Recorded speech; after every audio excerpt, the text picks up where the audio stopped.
after the 4th of July, a long time before Labor. I'm trying to think of Well, what the you had the dumb part right when we look at that, but we don't know what. It is somebody's birthday in here. Somebody's birthday. It's Jason not you. is- It's Not not me. Jeff Chelsea. Lankman. It's not Jeff Honnold. It ain't me. Yeah, he just said, Jason, back there with Johnston Communications. Did you It's bring his the rum? birthday. So I figured we should do a special Jason interview today to start off. Yeah. the Oh, day. So absolutely. Jason, Absolutely. come on Jason, over. how Get are over you? here. Come on over. Yeah. Here, you take the big one. Making his on-screen debut. And I'm not sure if can we get it? Is he on screen? Is he on screen, Chelsea? Do we? I took it so I can make sure. He took it so that, This is how he runs it off the iPad I'm right there. Oh, So, right here. are you on screen now? I'm good. All right. He didn't make any funny pictures of himself. Yeah. Let's get a little profile here. Jason Bell. First of all, give us a little background. You're not from around here. You're from around Texas, right? I am actually originally from Detroit, Michigan, Wow. but lived in Texas for about 10, 11 years. The hometown of Glenn Fry of the Yep. Eagles. Yeah. That's like cross-wired when you go from Detroit to Texas. Yeah. Nobody can hear you, Jeff. That's probably best. So grew up in Detroit, then moved to Texas. You said. Yep, moved to Texas, met my lovely wife in Texas, and then moved here to be closer to some family and 2 little ones, 2 years old, 4 years old. And your wife, by the way, is from Schleswig. She is from Schleswig, and the first time she took me to visit, I was amazed being from the city my entire life. Was it Schleswig's a metropolis. Come on now. was it the fact that it took you literally a minute to get across town and back? It was incredible. When I looked it up on Google Maps, I said, "There's no house here. It's just a cornfield." She said, "No, it's there. Yeah. It's there." So growing up, are you a Detroit fan or a Texas fan? Who did you grow up cheering for and what sports? Lions. I'm a big Lions fan. Bigger Broncos fan. Denver is my number one, but How is that possible? well, I started off watching the Lions with my dad, and then started watching some of the Broncos because he liked to watch Elway, and then I started to like to watch Elway, and for whatever reason, and realized watching the Lions was pointless. Exactly. You start to see one team win and the other team go home sad every week. So you as a young kid even, you say, well, I guess I should support these winners and not the others. So You just kind of want to be happy every once in a while. So growing up in Texas, hot down there, so you're kind of like these summers are nothing for you probably. Oh, no, it's not. The other, when was that? This past weekend was kind of brutal when it was 109 heat index. So that was kind of reminiscent of home. But no, I definitely am. I prefer the cold. I'm not a fan of the hot, and I'll take cold over hot any day. Really? Oh, Yeah. yeah, definitely. That's a shocker. Yeah, Now, Well, no wonder you keep the fan on you. back there. exactly. talk about the kids. You said you got 2 young ones, right? Yep, 2 years old, 4 years old, Paxton and Mason. I mean, what can you say? They keep us busy when we're not working. They run around like crazy. They're absolute madmen. Are they going to be into sports? Are you steering in that direction? I'm going to say Mason, the youngest one, will probably be into football and things like that. He's already tackling people. Paxton, the older, is probably going to be more intellectual. So he'll be the bookworm. All right, so you got one of each going Exactly. on. there. So We're you and your set. You and your wife have a work cut out for them. So the one thing we haven't heard yet, age? What's the birthday today? I am turning 36. 36. Yes. All right. I'm going to narc on Chelsea. She said he's old today. Easy to say, yeah, when you're only 31, I suppose. Yeah. Yeah, we won't even discuss You guys age are on the both rest of pups. Yeah. You don't remember 30. Yeah, I don't either. it. Well, happy birthday to you today. Thank you, guys. Yeah. Just figured it would be a Thanks good day for to make making your your debut your here today, rewind too. debut. So, I do have a little announcement, John. okay. Friday will be my 28th wedding anniversary, so happy anniversary. 28 So years. everybody, it's kind of a yearly bet now. Everybody bets the under, so all of you guys will lose Friday, pay up. Well, the- Everybody bets that I won't make it another year, or she won't make it another year. How's that? So all right. Well, Lisa, congratulations Yeah. on that one. Yes, Yeah, sir. and we're sorry. How you do it, we don't know. I But had a minister say to her one day that there is a special place for her in heaven. She is a saint. Jeez, Yeah. Yes, I- yes. I get it. I wish I could argue, but Speaking of good people, Carroll native got a very special treat last Friday at Wrigley Field. Yes. Of course, we're talking Nick Nurse, the coach of the Toronto Raptors, lifelong Cubs fan, got to sing "Take Me Out to the Ball Game" at Wrigley Field. I mean, I know you're a Cardinals fan. It's and good you're to a be on Reds top, fan. isn't it? Yeah, but He you know did a what? good job. He threw the Harry Yeah. Carey glasses on and everything. You know what? And he didn't sing too horribly. I was in Chicago one time for opening day. And, well, see, here's the story behind this one because Steve Cochran was a radio guy out in Chicago. He said the worst rendition he's ever heard of Take Me Out to the Ball Game was Michael Bolton, the singer. Okay. He says he sang it perfectly in pitch, on key, everything, and everybody hated it. Right, because it's not the way it's supposed to be. No, you're Yeah. supposed to make everybody else feel good about the way they sing, and he Right. made everybody feel bad. So Nick sang well enough, but not quite, not quite the Michael Bolton level. But we got a little cut here from the Nick Nurse singing the "Take Me Out to the Ball Game" at Wrigley Field. Yes, conductor for Take Me Out to the Ball Game, Toronto Raptors head coach and lifelong Cubs fan, Nick Nurse. All right, let's do this one for Harry. Let me hear ya. Gary, here we go. A 1, a 2, a 3. Take me out to the ball game. See, not too bad. Yeah. Yeah? It's good to be Nick Nurse right now, isn't it? Oh, man's on top of the world. Yes. Well, aside from the Kawhi Leonard thing, but Well, Yeah. But, He'll be all right, though. But you He'll look be at all him though, right. the pressure's off. I mean, Yeah. you lose your best player. Going to be tough to defend. Now, I mean, it takes that pressure off. You got to go find the players. He's not in charge of keeping or finding players. Right. Yeah. He's got to coach what he has. And But- congrats to him on that because, as he told us when we interviewed him, that's kind of the one thing on the bucket list he was really hoping to get a do out of this, and now he's got that opportunity to do it. So Love the fact he threw on the Harry Carey glasses before, Absolutely. did that. I mean, he belted it out like he's been there before. Been Yep. there, done that. yeah, he looked a little nervous as they were introing him, and then as soon as they got the intro in, the nervousness went away, and he took over. Yeah, Gamer. Now, we got another text, too, about another great honor. Yeah, absolutely. For another Carol May. yeah. Tom Maystat, he is now the. He's going to be the Head athletic trainer. head trainer for the New Orleans Pelicans. Now, wasn't he with the Phoenix Suns? He was with the Phoenix Suns, Yep. yep. And Aaron Nelson, who we've interviewed here before on this show from Manning, is the new medical director for the New Orleans Pelicans. So we're going to try to get a hold of Tom here and get him on here in the future and catch up with him about how things are going. If we could weasel our way somehow of getting a trip paid for to Toronto and New Orleans, now we're talking about a Yeah, really good deal So going on for us. I'm trying to go to Vegas, and I realize the travel ban on me going to Vegas is off, but I'm 99.9% sure there's still a travel ban on me going to New Orleans. Was that Lisa imposed travel ban? No. Okay. I think there was at city limits. I'm pretty sure it's still up in New Orleans. Is it a law enforcement deal? It might be in New Orleans. That would be fun, though. I've never been to New Orleans We for that should look before. to do that. We would be interesting to do the Rewind show from Toronto. Or Oh, we need to take this. Roadcast. Can We need can to take this show on You the know road what? somewhere. I bet our friends over there let me take the Sling Studio. We could actually do it live too. I believe if we're going to New Orleans or Toronto, they're going with. Yeah. All right. So- Well, hey, we got in Well, studio. Jason being from Texas, you might have been to New Orleans before.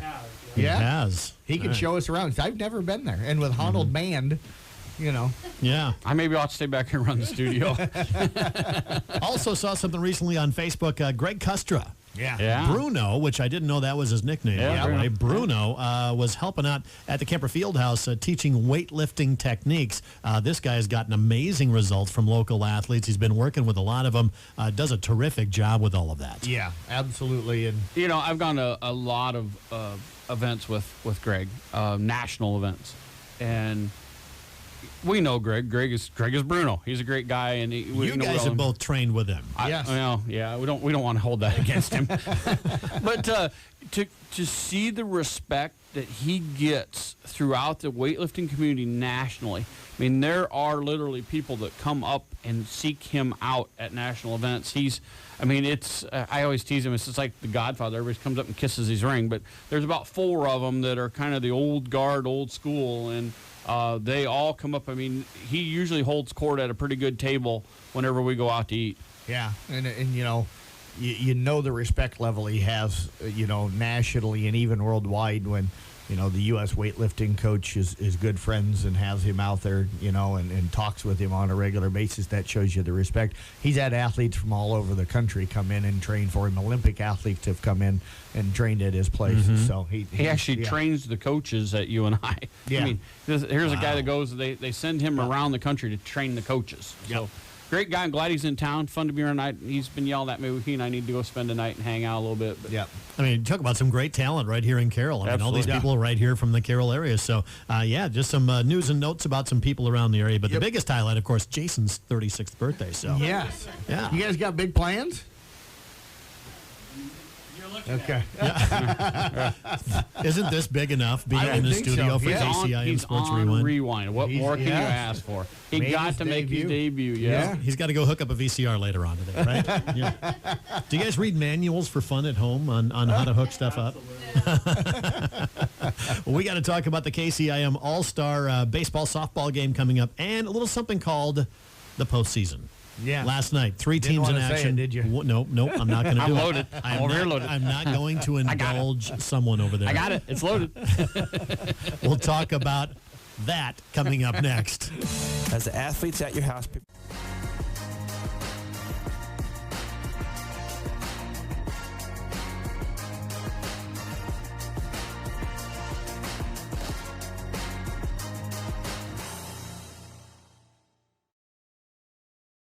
In the newly renovated sports performance facility.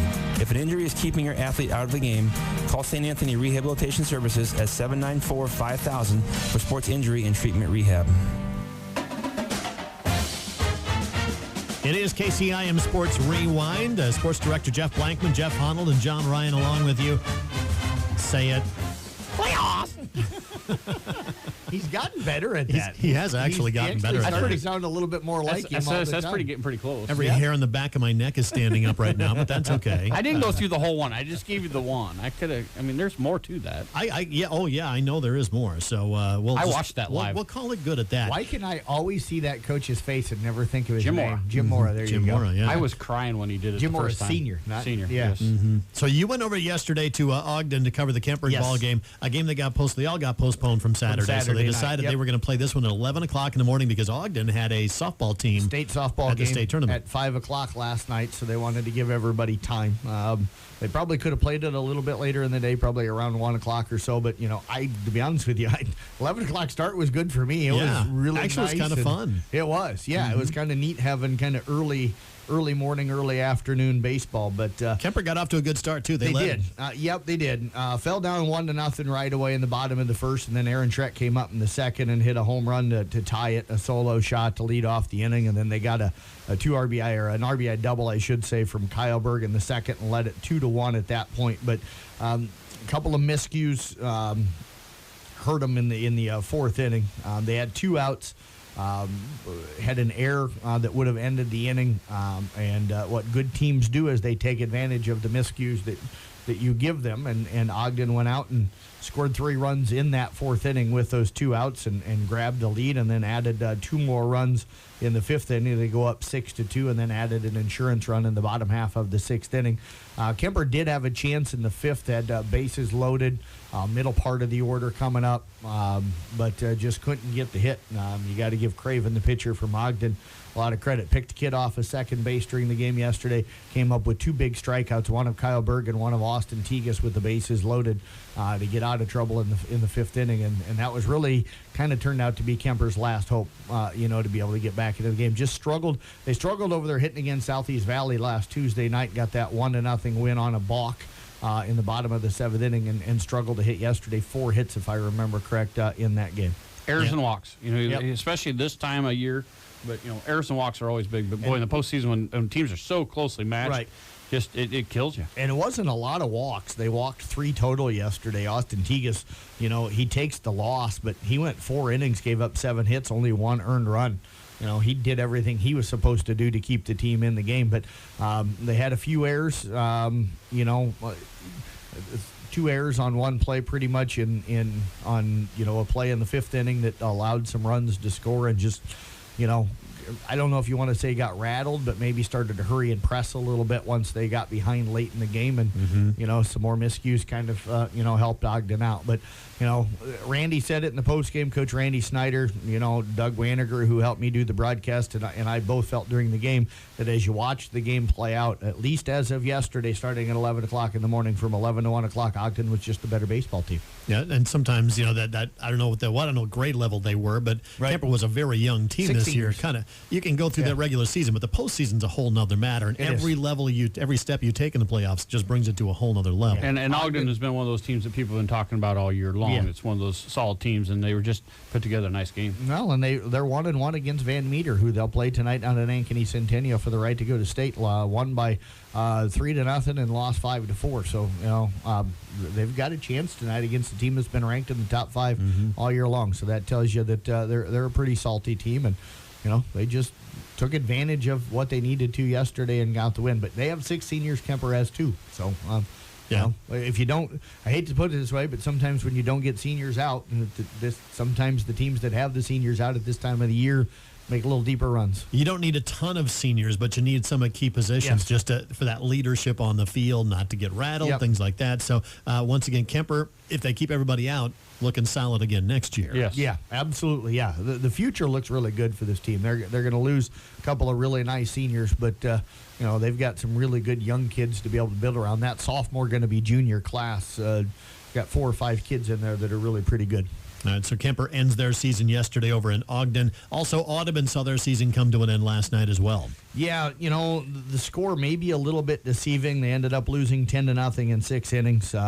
They were down just 2-0, though, heading into the 5th inning. Gave up 4 runs in the 5th and then gave up 4 more in the 6th. It did sound like in the tweets that Nick was sending out, and we had Eric Burkowski, the head softball coach from Audubon. He was at the game we were doing last night scouting in case the baseball team would advance on. And it sounded like Southeast Warren was getting guys on base and just weren't getting those hits to drive them in. But part of that's to do that, Jackson Jensen and Skylar Schultes, who threw for Audubon yesterday, are really good pitchers. And they were able to probably get out of some trouble at times. But once Southeast Warren kind of got the bats rolling the way it sounded late in the game, I think got some walks late in the game, they were able to take advantage of it. And if you look at this team, I talked with a gentleman from the association yesterday, and he told me that the Southeast Warren team is really good. They got this Page kid that hits the cover off the ball, 13 home runs on the year, batted about 600 on the season. Sounds like he's a kid that's going to go on and play at the next level and at a high end of the next level, so he's a pretty good player. What about Audubon next year? I think they're going to be good. They were young this year, really young. So, and Coach Burks has done a nice job with that program. So I think they will be fine in the future. All right, so the Audubon bows out of the playoffs last night. And, of course, we come to the Coon Rapids Bayard Crusaders. We kind of figured this would be the team maybe that would go make the biggest run in the playoffs. And now they're in sub-state coming up later on the night at Dowling. They're going to have to move away from their home field. Yeah, 28-4 on the season after a hard-fought win last night.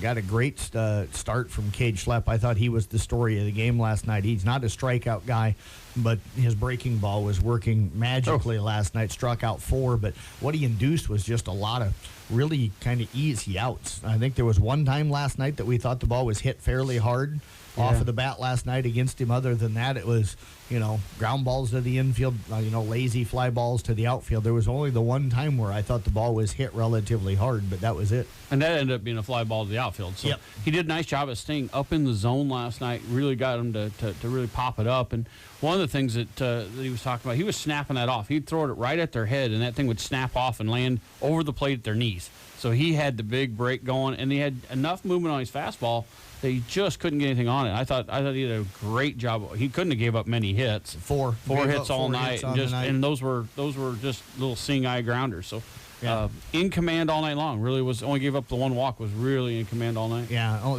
Woodbine got 2 runners to third. One of those in the first inning, and that was with a 1 out. But they were able to get out of the inning with no damage done, and I think that kind of helped spark them early on. Like Coach Waddle said in the postgame, if Woodbine would have taken a 1-0 lead in the first, the game might have played out a little bit differently. But 2 runners to third, 1 to second base last night, so only 3 guys get into scoring position in the entire game. And then offensively, They just put pressure. You talked about it throughout the broadcast last night. They'd get guys on base. They were moving them. They were stealing. They were running. They were hitting and running. They were squeezing. They were doing everything to make Woodbine make mistakes. And when Woodbine made mistakes, Coon Rapids Bayard made them pay for it. Yeah, that's John Waddle. It was a John Waddle game. Yep. I mean, he had a run, late steals, squeezes. I mean, anything that he could do to get in that young pitcher's head, he was in it, and he was in it pretty deep. Yeah. So how does it shape up tonight? Southeast Warren is the opponent at Dowling once again. How does the pitching matchup work for Coon Rapids Bayard? And tell us something about Southeast Warren. What do you know about them? Well, Coon's going to probably be able to go either with Christian Cook or Quentin Culbertson. Neither one of those guys had to throw last night with Schlepp going the whole game. So they'll have probably their 1A and 1B with Schlepp being 1C, all able to go. My guess, what a luxury that is. Yeah, well, and that's what we talked about going into that game. Is that with the sub-state game right after, you only get 25 pitches to be able to bring the kid back, or 24 pitches, and you bring the guy back next day. So they were going through all the pitching things in their head and what they were going to do. So what a luxury he had in Schlepp being able to go the entire game. That really freed him up, knowing that he's not going to be able to pitch tonight. He took care of it. Now they got two pitchers that are ready to go. You bet. And my guess is, even though Audubon or Southeast Warren, threw the Kreiner kid, I know he got the win last night. They've got some other really good pitchers, that are available. They got Bryce Hall, who's 5-1, Tanner Durking, who's 5-2, and then they got a Mason Murfield, who's 4-0 on the year. And the Hall kid's ERA is at 1.14, and he didn't throw last night. So here's a kid that's thrown 43 innings, walked just 13 on the year. He struck out 46. Wow. So they're going to be able to counter probably with a good pitcher, even though they threw their ace last night. But we don't know how many pitches he threw in that game. But my guess is he threw more than the 25, so he probably won't be able to go tonight. And you look at John Waddle, and we talked about the hitters from Southeast Warren. Don't be surprised if he just walks him every time. Right. I mean, he'll play that mental game with those guys and frustrate them, Yep. and make those other kids beat you. He's done it before, and it's really frustrating. And what you see when they do that it really frustrates a hitter.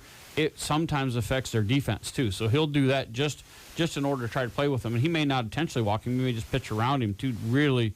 He really messes with you. Yeah, the one thing, though, looking at averages, and I'm one of those guys that doesn't believe much in batting average as a stat to pay a lot of attention to, but, you got 4 guys that are hitting well over 400. You got 7 guys in the lineup that are batting hitters, 350 or more. So the question is you walk one guy, you might be facing another guy that's pretty much just as good with guys on base. So it's an option. You never know. It's certainly something that he could try, but it's one of those things you wonder if he'll try it with those kind of sticks, but potentially in the lineup. But the other thing that I say is you don't know who they've played. I mean, I can look at quick stats, but, besides Audubon, I don't know much about most of the teams that they've played. I know they've split with Martinsdale St. Mary's, who's a top 5 team and one of the premier programs in the state of Iowa this year. So I know they've played some good competition, but I know they've also, played some teams that, aren't great. So, some of those numbers might be a little bit exaggerated. Well, John said they've already been reaching out for information. Yep. I guarantee you he was on the phone all night long, and he's still on the phone this morning trying to get more information. He's got a lot of contacts. He probably had quite a bit of it collected ahead of time. I'm guessing he has video somewhere. Yeah. With all those kind of numbers you can throw out there, it always usually comes down to a defensive play. Yep. Miscues somewhere along the way. I mean, you can throw out, they're so evenly matched all the way across the board and pitching things. It comes down to that little sharpness on defense sometimes that gets overlooked during the regular season. You can make up for it. In the playoffs, it's just magnified. And that's where Coon usually doesn't hurt themselves. Coach teaches the fundamentals so well. They move. They're where they need to be. They get positioned ahead of the pitch to be in position to be able to make plays. And that's generally where this program doesn't hurt themselves. Okay, we're going to step aside, take a break. We'll be right back. More of KCIM Sports Rewind coming up. As the athletes at your house.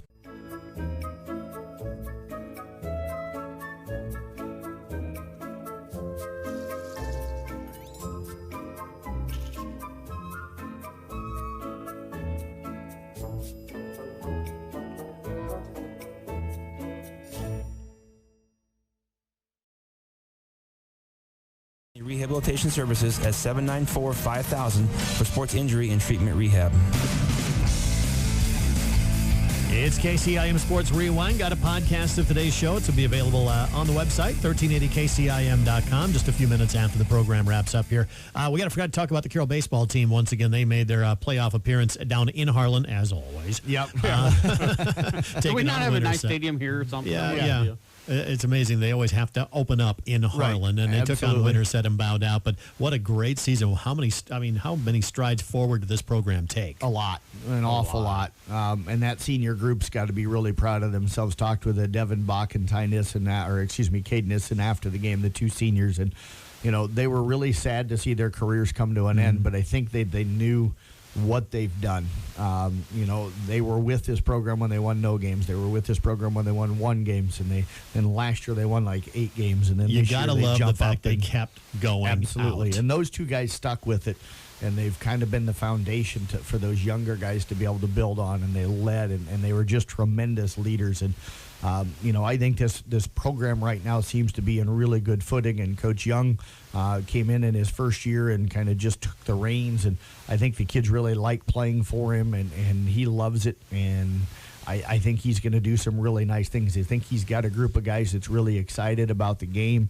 I think that sophomore going to be junior class there really loves the game of baseball, and they're going to put some time in during the offseason to get better. And I look for good things for this program in the future. Those seniors left it in better shape than they found it. Yep. I thought Coach Ostrich did a nice job of getting the kids taught again and get them going. And watching this Carroll team, it reminds me of a young Coon Rapids team when they first started coming out. A lot of fundamental work. They got a lot better at just the fundamentals of baseball, the little things. Do the little things every day. And I got to see a couple practices down there setting up, and I think there's good things going to happen. They're going to do these little things that just make things happen. And for Coach Young, you think about it, first year as the head coach, coaching against Raccoon River Conference teams. He'd been in the Hawkeye 10 as an assistant over in Denison prior to this. So learning the teams, learning who their pitchers are and what they throw, and he kept detailed information on everybody that they faced, and that's going to help them when they face those guys in the future. And he never really got a chance to have an off-season pitching program. So this will be the first year he can try to build pitchers through the winter. I think that'll make all the difference in the world. You got to get it kind of like Coon has, where you got 5-6 guys you can go to, and I think you give him a winner of that, he'll be fine. Absolutely. Got to talk about the All-Star game coming up August the 4th. It's going to happen at the Carroll softball field. You bet. Looking forward to it. Gates will open at 5:30. There's no admission. I'm sure that I haven't talked with Carroll, but they've I'm going always to had charge admission. concession. I'm going to keep that. Okay. I know that the Carroll Booster Clubs always run concession stands, so I'm assuming, I haven't talked to them yet, but I'm assuming that they'll probably do that. There's rumors that you're trying to get a dunk tank. Yes, so but that the kids and people in the audience can try to put you or me in the water. I want more explanation about that. Well, as I told you last night during the broadcast, you and I tend to pick on a lot of people, so we thought maybe that, that's not the objectionable part. The Speedo is the objectionable part that we're all. I'm not wearing one, so there's no fear there. That would get me out. I need to think about it. Do they make tent-size Speedos? But I right now, to be honest, it doesn't look like it's going to happen. Been working on it. Can't find anybody that's got one, so I made a couple of more calls yesterday. So hopefully we'll get something figured out between now and then. We know where we'll put it. We know what we're going to do with it. But right now, not been able to find one. So we'll keep working on that. But all the festivities will start right at 6 o'clock. We'll have a home run derby with slow pitch softballs that we'll get from, Bob Fossbender. Bob Fossbender, thank you. And, and bats. And we'll do a home run contest for the girls and boys. And then we'll have an all-star game. It'll be a quick, fun one. Let the seniors have a little bit of fun. And then we'll have a quick award ceremony after that. And then if we have the dunk tank, that's when we'll do the dunk tank. I don't want to have Jeff and I getting dunked and then having to work all the rest of the things soaking wet. So is it you can't find a dunk tank, or there's just not one that'll hold enough water to let me fall in it? We did talk about the fire department might need to be there to be constantly filling as him and I get dunked. So I love, by the way, that's when you get those guys out there, they see the short fences. That 16-inch ball is like hitting uphill. It's water. It's just Last year we had a home run contest and we had 4 home runs, I think, the whole time. I think Kyle Berg or Ben Berg hit 2. I think Kyler Steinborn hit 1, and then Allie Mertz hit 1 for the girls. So I think that was also. Hopefully this year they'll kind of figure it out to swing a little bit more. Plus they're going to hopefully last year I got having to pitch, and I'm horrible at slow pitch, as a pitcher. So I'm literally out there trying to find. I'm going to make a few phone calls here, but I've got some guys that are good slow pitch pitchers. I'm going to try to get them in there, and maybe they can throw a little better pitch for the kids to hit. All right, so it's August 4th. What times again? Again, gates will open at 5:30. All the festivities will start at 6 o'clock that night. All right, looking forward to that. That is KCI. Free too. Free and open to the public. All right, once again, free and open to the public. So look for a podcast of Rewind coming up on the website, or of course the live stream with our friends from Johnston Communications. And happy birthday, Jason, one more time. Happy Jason. 36 years old today, or as Chelsea puts it, officially old today. So welcome to the club. You've already got 3 other members in the room with you right now. That's Rewind for this week. When you need to know, KCI